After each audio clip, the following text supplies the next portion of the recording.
Je souhaiterais aujourd'hui partager avec vous un message intitulé « La dépression d'Élie ». Le passage biblique d'aujourd'hui est tiré de 1 Roi 19, 1 à 8. Lisons-les ensemble. Achab rapporta à Jézabel tout ce qu'avait fait Élie, et comment il avait tué par l'épée tous les prophètes. Jézabel envoya un messager à Élie, pour lui dire « Que les dieux me traitent dans toute leur rigueur, si demain, à cette heure, je ne fais de ta vie ce que tu as fait de la vie de chacun d'eux. » Élie, voyant cela, se leva et s'en alla, pour sauver sa vie. Il arriva à Beersheba, qui appartient à Juda, et il y laissa son serviteur. Pour lui, il alla dans le désert, où après une journée de marche, il s'assit sous un genêt, et demanda la mort, en disant « C'est assez. Maintenant, Éternel, prends mon âme, car je ne suis pas meilleur que mes pères. » Il se coucha et s'endormit sous un genêt. Et voici, un ange le toucha, et lui dit « Lève-toi, mange. » Elle regarda, et il y avait à son chevet un gâteau cuit sur des pierres chauffées et une cruche d'eau.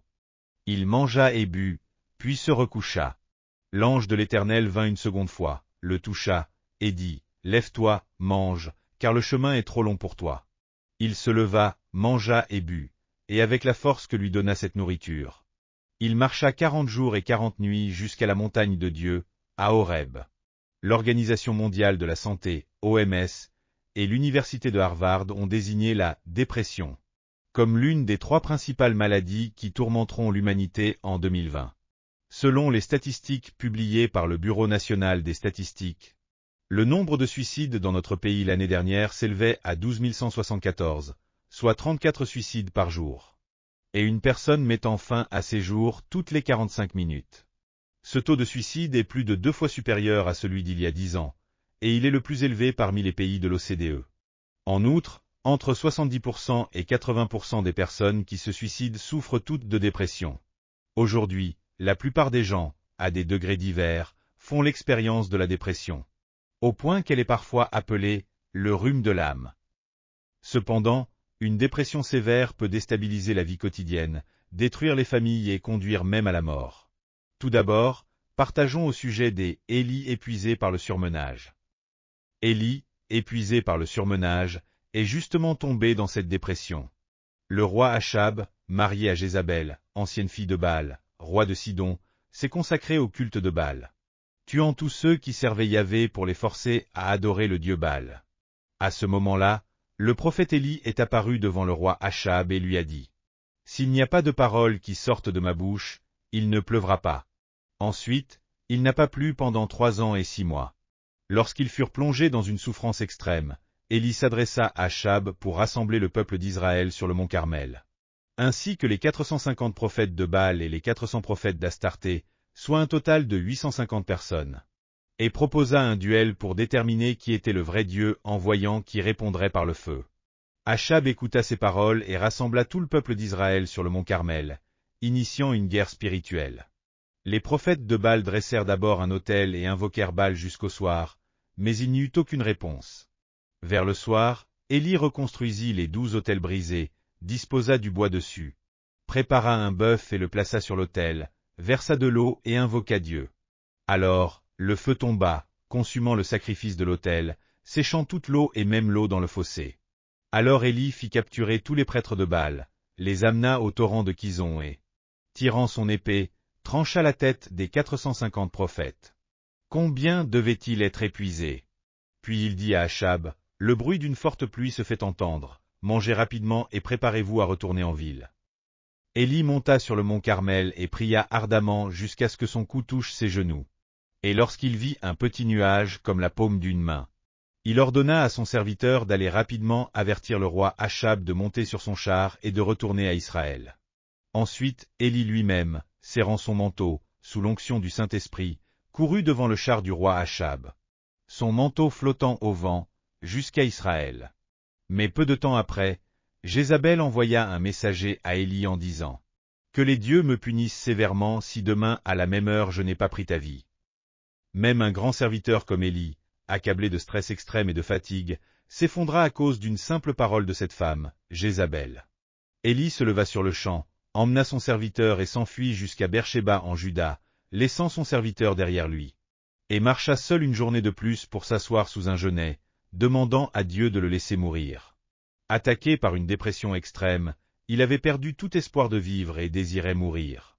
Même les personnes qui croient en Jésus peuvent souffrir de dépression. Même les personnes qui croient en Jésus peuvent s'effondrer sous un stress excessif. C'était également le cas d'Élie, un grand serviteur qui servait Yahvé. Lorsque je construisais l'église, la première crise pétrolière a éclaté. Les banques ont toutes fermé leurs portes, l'entreprise de construction exigeait de l'argent que je n'avais pas même un sou. Et les ouvriers, réclamant leur salaire, me poursuivaient avec des briques. Je devais fuir de Yehuido jusqu'à Mapo.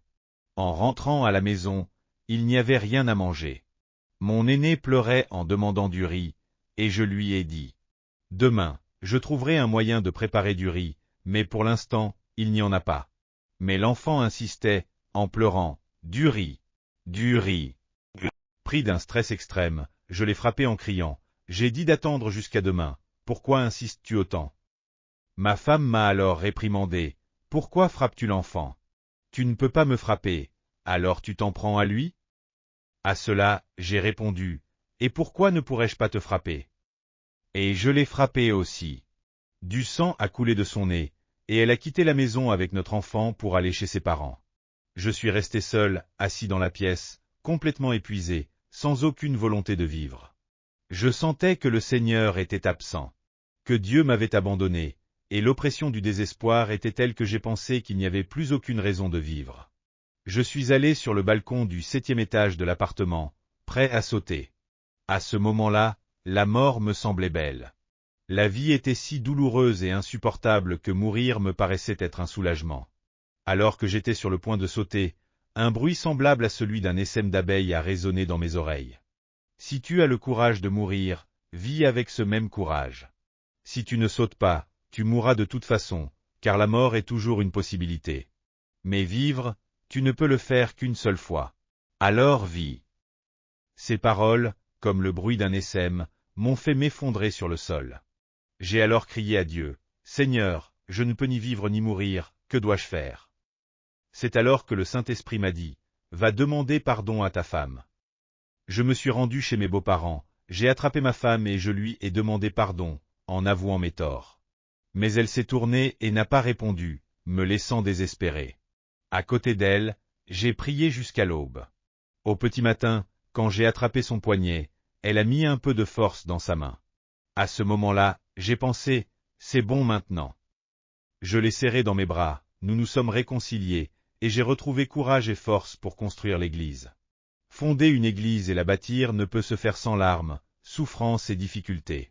C'est ainsi que j'ai fait l'expérience du découragement, tombant dans une dépression. De même qu'Élie, un grand serviteur, ne pouvait pas résister à un stress excessif et s'est effondré. Nous aussi devons éviter de subir un stress excessif. Lorsqu'une personne subit un stress qui dépasse ses limites, elle s'effondre. Par conséquent, nous ne devons pas pointer du doigt ou critiquer ceux qui souffrent de dépression ou qui cherchent à se suicider.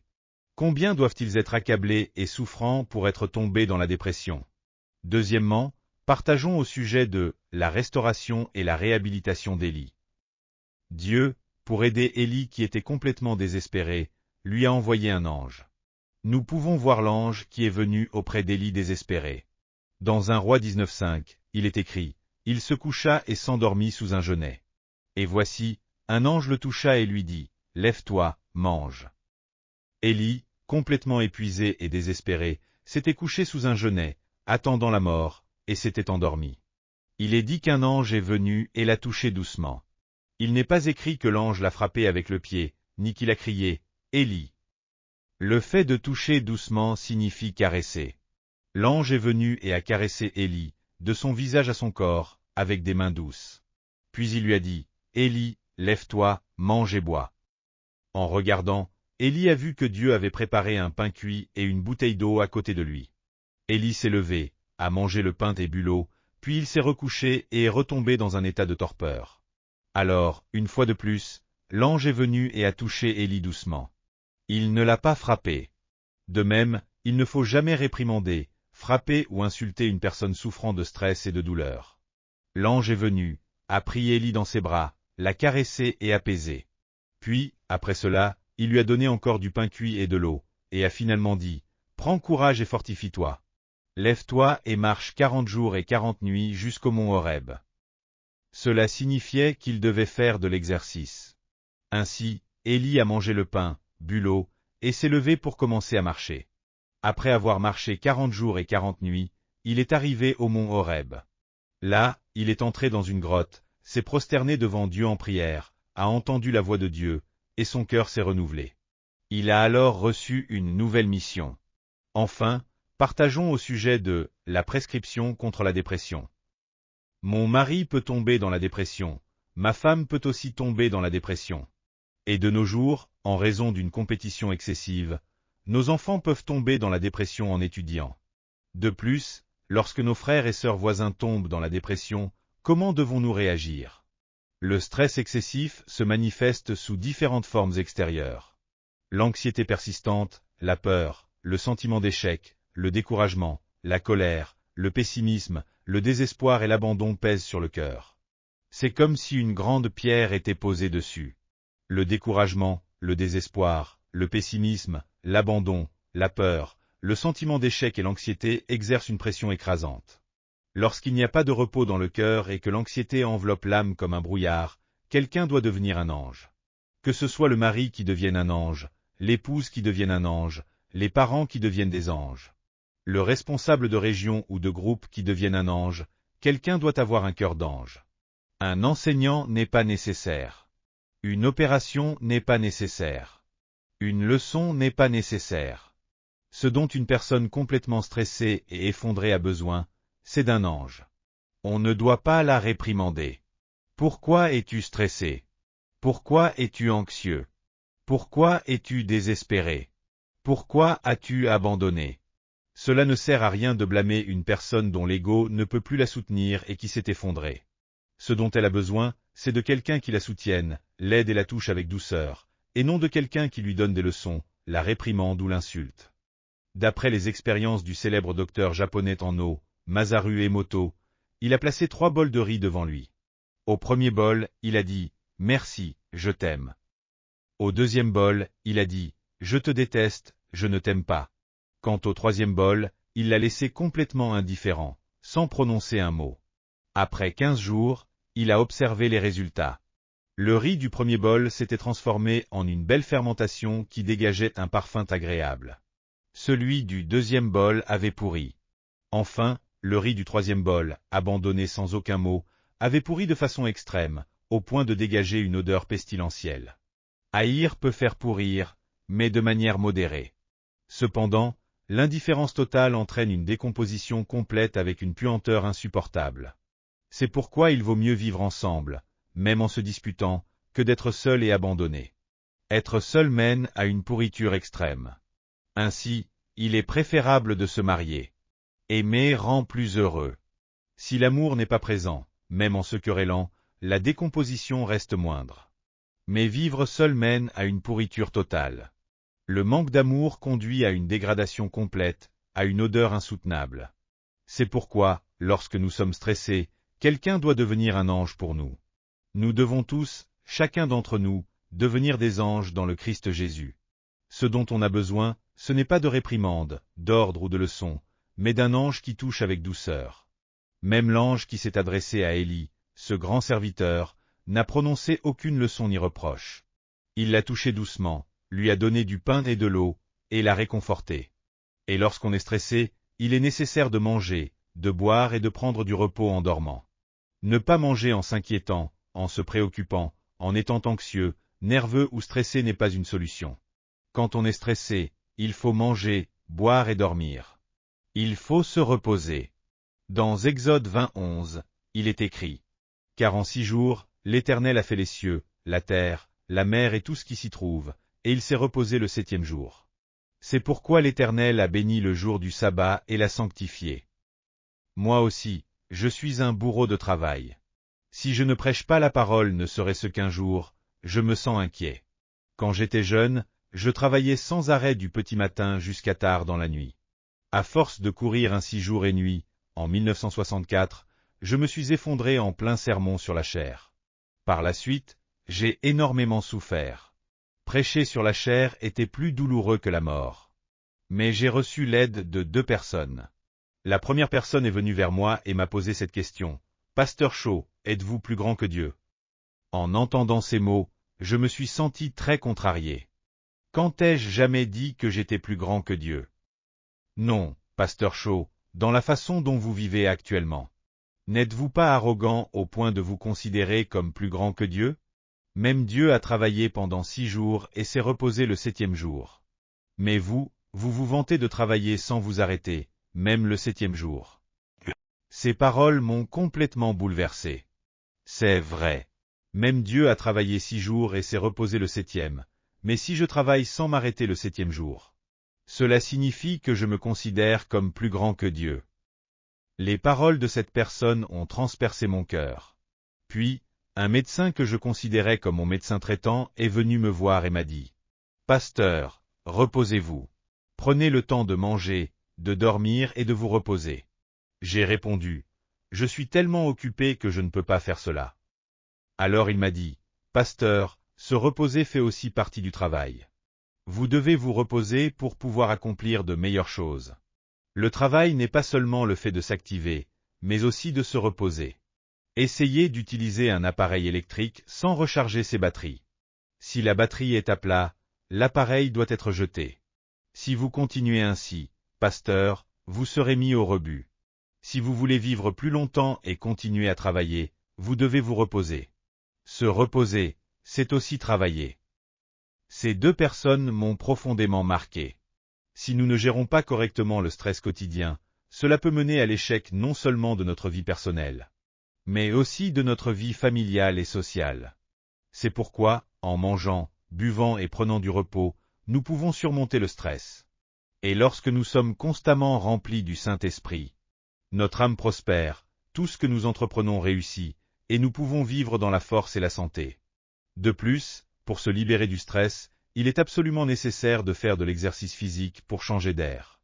Dans Proverbe 17-22, il est écrit « Un cœur joyeux est un bon remède, mais un esprit abattu dessèche les os. » Faire de l'exercice libère des endorphines qui apportent de la joie au cœur. Faire une promenade ou de l'exercice est extrêmement bénéfique pour notre corps. Lorsque nous marchons, nos cellules cérébrales sont activées, nos muscles restent en bonne condition. Notre santé s'améliore et notre circulation sanguine devient meilleure. Si nous marchons environ 13 000 pas par jour, nos muscles se maintiennent, nos graisses se consument et notre circulation sanguine s'améliore. Cela rend l'esprit frais et joyeux. Quand le cœur est joyeux, notre corps devient comme une usine pharmaceutique, produisant toutes sortes de bons médicaments qui guérissent les autres maladies du corps. Le pasteur Billy Graham maintenait sa santé en faisant toujours du jogging. Les présidents américains, comme Roosevelt ou d'autres, ont maintenu leur santé en marchant ou en courant régulièrement. Dans le Donggi Bogam, un ancien texte médical coréen, il est mentionné les 3 éléments essentiels pour la santé. Sikbo, bien manger, Yakbo, prendre des toniques en quantité raisonnable, et Aengbo, marcher pour rester en bonne santé. Pour prévenir et traiter la dépression, il est nécessaire d'avoir un repos adéquat et de faire de l'exercice physique pour changer d'air. Élie, étant un grand serviteur, a été appelé à marcher pendant 40 jours et 40 nuits pour guérir sa dépression. De même, pour éviter de tomber dans la dépression, nous devons prendre du temps chaque jour pour faire un exercice approprié. Il est dit que la marche est l'un des meilleurs exercices. Que ce soit en faisant le tour de votre quartier ou en marchant dans une salle de sport, assurez-vous de pratiquer une activité physique. Ensuite, pour se libérer du stress, il faut la parole, la prière et une rencontre avec Dieu. Lorsque l'on se prosterne devant Dieu et que le Saint-Esprit descend, une grande paix remplit le cœur. Lorsque je suis accablé par le stress lié à mon ministère pastoral, je vais simplement m'allonger devant Dieu et je dors. Ce n'est pas seulement en priant que l'on peut surmonter le stress. Il ne faut pas toujours parler devant Dieu. Asseyez-vous simplement, et si le sommeil vient, dormez profondément devant Dieu. Cela aussi, c'est une forme de prière. Moi, je vais dans une grotte de prière au centre de retraite et je dors. D'autres pensent que je fais uniquement de la prière, mais en réalité, après avoir prié, je m'allonge et je dors. Dormir devant Dieu est bien plus bénéfique que le sommeil habituel. Cela remplit d'une manière extraordinaire du Saint-Esprit. En pensant à Dieu, en se prosternant devant lui, en priant, puis en s'endormant profondément avec un esprit tranquille.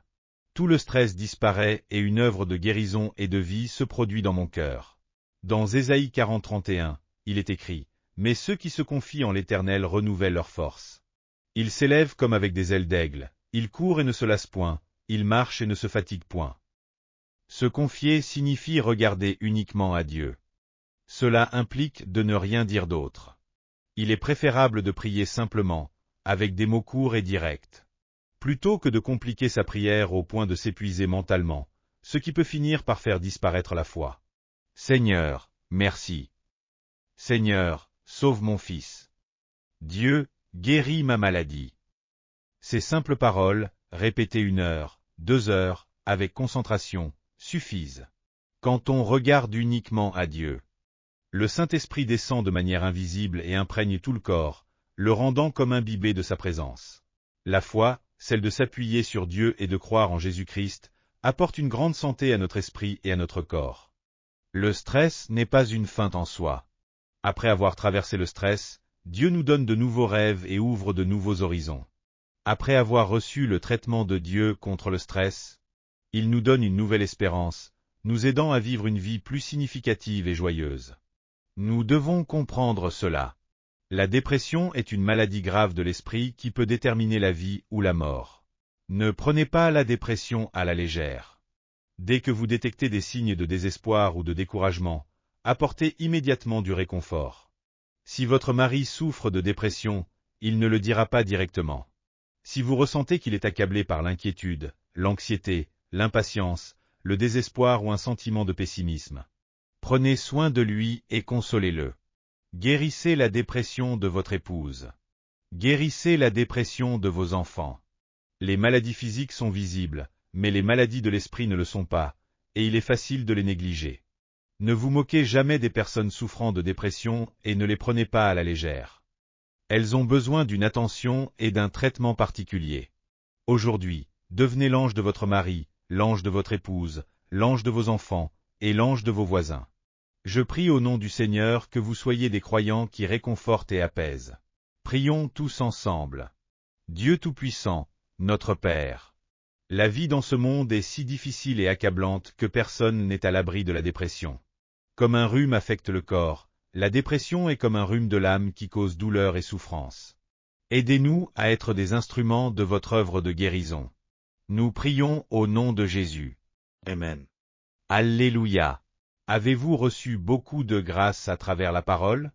Je vous bénis de tout mon cœur au nom du Seigneur pour que vous soyez de plus en plus armés de la parole de Dieu et remplis du Saint-Esprit, afin que vous meniez une vie victorieuse dans ce monde. Si vous avez aimé cette vidéo, n'oubliez pas de vous abonner à la chaîne, d'activer les notifications et d'appuyer sur le bouton j'aime. Cela nous aide beaucoup à préparer plus de vidéos remplies de grâce. Nous nous retrouverons avec joie dans la prochaine vidéo. Que Dieu vous bénisse grandement.